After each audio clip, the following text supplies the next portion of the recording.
मुख्यमंत्री देवेंद्र फडणवीसांनी पंतप्रधान नरेंद्र मोदींची भेट घेतली। मोदींच्या दिल्लीतल्या निवासस्थानी दोघांची भेट झाली। दरम्यान पंतप्रधानांसोबत राज्याच्या विकासावर चर्चा झाली असं फडणवीस म्हणाले। मंत्रिमंडळ विस्तारात कोणताही तिढा नाही। मंत्रिमंडळ विस्ताराचा फॉर्म्युला ठरलेला आहे, लवकरच कळेल अशी प्रतिक्रिया मुख्यमंत्री देवेंद्र फडणवीसांनी दिली। येत्या 14 डिसेंबरला मंत्रिमंडळाचा विस्तार होणार असून 35 आमदार मंत्रिपदाची शपथ घेतील अशी माहिती उपमुख्यमंत्री अजित पवारांनी दिली आहे। मंत्रिमंडळ विस्तारात भाजपचा वरचष्मा राहणार असून नंबर 1 ची सगळी खाती भाजपकडे राहणार असल्याची सूत्रांची माहिती आहे। गृह आणि अर्थ खातं भाजपकडेच असेल अशी माहिती मिळते। मंत्रिमंडळ विस्तारामध्ये विदर्भात 7 आमदारांना मंत्रिपद मिळण्याची शक्यता आहे। विदर्भात 6 आमदारांमागे 1 मंत्रिपद मिळण्याची शक्यता आहे। संभाव्य मंत्रिमंडळाची यादी मुख्यमंत्री देवेंद्र फडणवीसांनी अमित शहांना दिल्याची माहिती आहे। भ्रष्टाचाराचे आरोप असलेल्यांना दूर ठेवून नव्या चेहऱ्यांना मोठी संधी मिळणार असल्याची माहिती आहे। राज्य मंत्रिमंडळ विस्ताराचा फॉर्म्युला ठरल्याची सूत्रांची माहिती आहे। भाजप 20, शिवसेना 12 आणि राष्ट्रवादी काँग्रेस 10 असा फॉर्म्युला ठरल्याची माहिती आहे। राज्य मंत्रिमंडळ विस्तारामध्ये शिवसेनेच्या यादीत मोठे बदल होणार असल्याची माहिती वरिष्ठ सूत्रांनी दिली आहे। प्रगती पुस्तकात अनेक माजी मंत्र्यांना नापास करण्यात आल्याचं कळतंय। राष्ट्रवादी काँग्रेसच्या संभाव्य मंत्र्यांची यादी न्यूज 18 लोकमतकडे आहे। छगन भुजबळ, अनिल पाटलांचं नाव चर्चेत आहे। हसन मुश्रीफ, अदिती तटकरेंना मंत्रिपद मिळू शकतं। अमरावतीत रवी राणांचे बॅनर झळकलेत। राणा समर्थकांनी रवी राणांच्या भावी कॅबिनेट मंत्री असा उल्लेख असणारे बॅनर्स लावलेले आहेत। शरद पवार यांच्या वाढदिवसानिमित्त अजित पवारांनी दिल्लीच्या निवासस्थानी शरद पवारांची भेट घेतली। दोघांमध्ये जवळपास अर्धा पाऊण तास चर्चा झाली। या भेटीमुळे राजकीय वर्तुळात चर्चा सुरू झालेल्या आहेत। शरद पवारांना वाढदिवसाच्या शुभेच्छा दिल्या। विविध विषयांवर अनौपचारिक गप्पा मारल्या अशी प्रतिक्रिया अजित पवारांनी दिली। मी तर घरचाच आहे, राजकारणात इतर संबंध सुद्धा असतात, फक्त टीकाच नसते अशी प्रतिक्रिया पवारांच्या भेटीनंतर अजितदादांनी दिली। अजित पवार गटाच्या नेत्यांकडून शरद पवारांना वाढदिवसाच्या शुभेच्छा देण्यात आल्या। छगन भुजबळ, प्रफुल्ल पटेल, सुनील तटकरे यांनी शरद पवारांच्या निवासस्थानी जात वाढदिवसाच्या शुभेच्छा दिल्या। 85व्या वाढदिवसानिमित्त शरद पवारांवर कार्यकर्त्यांनी शुभेच्छांचा वर्षाव केला। केक कापत शरद पवारांनी कार्यकर्त्यांसोबत वाढदिवस साजरा केला। अजित पवार आणि शरद पवारांच्या भेटीवरून संजय राऊतांनी मिश्कील प्रतिक्रिया दिलेली आहे। सोडून गेलेले शुभेच्छा देण्याकरता आले, ते शुभेच्छा घेतील असं राऊत म्हणाले। वाढदिवसानिमित्त झालेल्या काकापुतण्याच्या भेटीवर निलेश लंकेंनी प्रतिक्रिया दिली आहे। राजकीय मतभेद असतात, मात्र एकमेकांबद्दल आत्मीयता असतेच असं निलेश लंके म्हणाले। एक महत्त्वाची बातमी आहे। मुंबईत वाढीव वीज बिलाविरोधात ठाकरे गटानं आंदोलन सुरू केलेलं आहे। ठाकरे गट मुंबईमध्ये आक्रमक झालेला आहे। अंधेरी इथल्या अदानी इलेक्ट्रिसिटी कार्यालयाबाहेर ठाकरे गटाच्या कार्यकर्त्यांकडून निदर्शनं करण्यात आलेली आहेत। वाढीव वीज बिलावरून ठाकरे गटाच्या कार्यकर्त्यांनी संताप व्यक्त केलेला आहे। तसंच वीज भरणा केंद्र बंद केल्यानं ग्राहकांना होणारा त्रास या पार्श्वभूमीवर निदर्शनं करण्यात आली आहेत।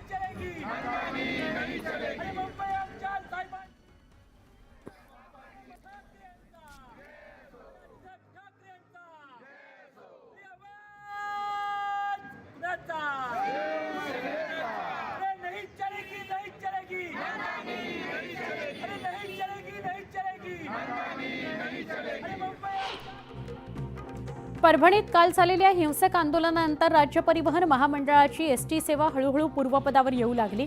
कालच्या आंदोलनामुळे एसटी महामंडळाला 20 लाख रुपयांचा फटका बसला। परभणीत झालेल्या हिंसाचारानंतर सकाळपासून सर्वत्र शांतता सुरू असून पोलीस ॲक्शन मोडवर आलेत। परभणीतील प्रमुख मार्गांवरून रूट मार्च काढण्यात आला। यावेळी पोलिसांनी शांततेचं आवाहन केलं। परभणीतील हिंसाचारानंतर परभणी पोलिसांकडून शहरातील प्रमुख रस्त्यांवरून रूट मार्च काढण्यात आला। दरम्यान यावेळी नागरिकांनी शांतता राखण्याचं आवाहन करण्यात आलं।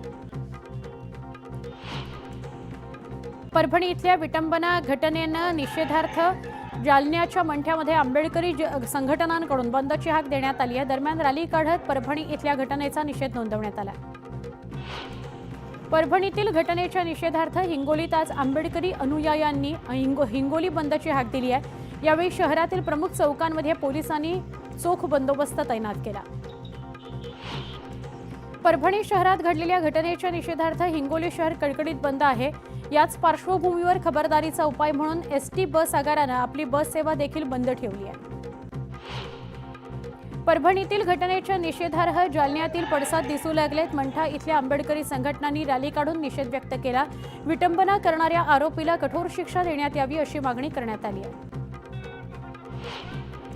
अमरावतीच्या छायानगरात एनआयएनं छापेमारी केली. या कारवाईत एका 35 वर्षाच्या तरुणाला ताब्यात घेण्यात आलं. दरम्यान हा तरुण पाकिस्तानमधील एका संघटनेच्या संपर्कात असल्याचा एनआयएला संशय आहे.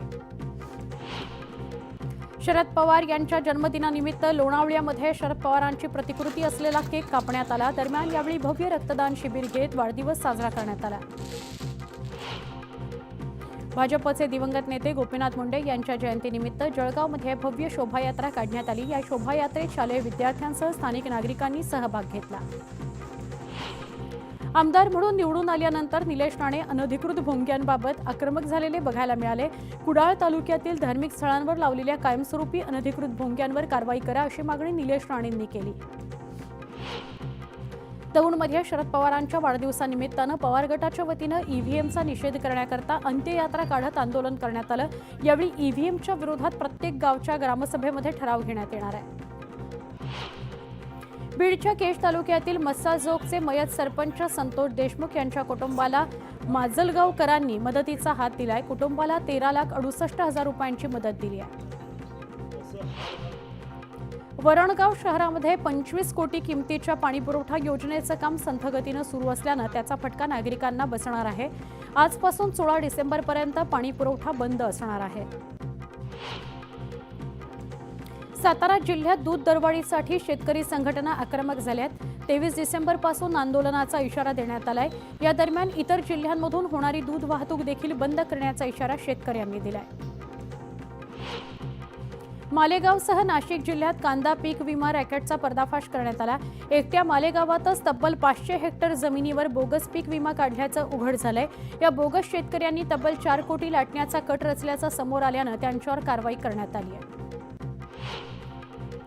विधानसभा निवडणुका संपताच आता चिखली नगरपालिका प्रशासन ॲक्शन मोडवर आलं आहे.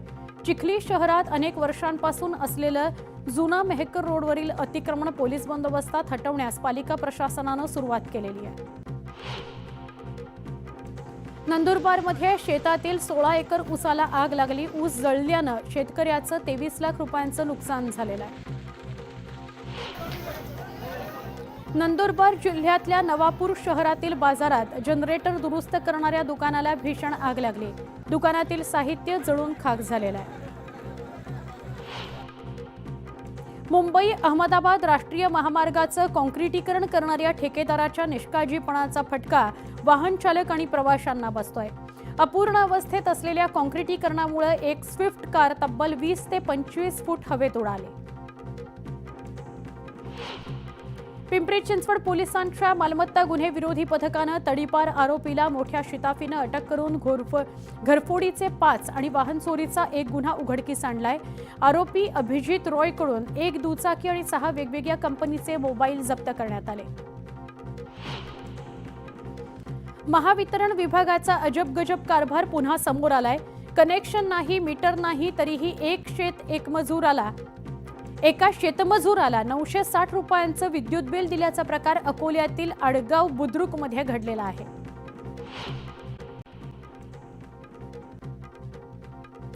सोलापूर जिल्ह्यात यंदा ज्वारीचं प्रमाण घटलंय. ज्वारीचं कोठार असलेल्या मंगळवेढ्यामध्ये केवळ 73% ज्वारीचा पेरा झालाय. लांबलेल्या पावसामुळे ज्वारीचं उत्पादन घटल्याची माहिती समोर आली आहे.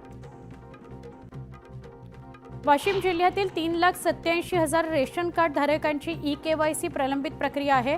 अपेक्षित प्रतिसाद न मिळाल्यामुळे लाभार्थ्यांनी तातडीनं ही प्रक्रिया पूर्ण करण्याचं आवाहन पुरवठा विभागानं केलं आहे. धुळे जिल्हा परिषदेचा कार्यकाळ 6 महिन्यांनी वाढवून देण्यात यावा अशी मागणी धुळ्यातील जिल्हा परिषदेच्या सदस्यांनी शासनाकडे केली आहे. या संदर्भात ठराव पारित करून राज्य शासनाला पाठवण्यात आला आहे. साई मंदिरात आजपासून हाल, फुलं आणि प्रसाद नेण्यास परवानगी देण्यात आली आहे. उच्च न्यायालयानं परवानगी दिली आहे. त्यामुळे आजपासून भाविक मंदिरात हार, फुलं, प्रसाद नेऊ शकतात.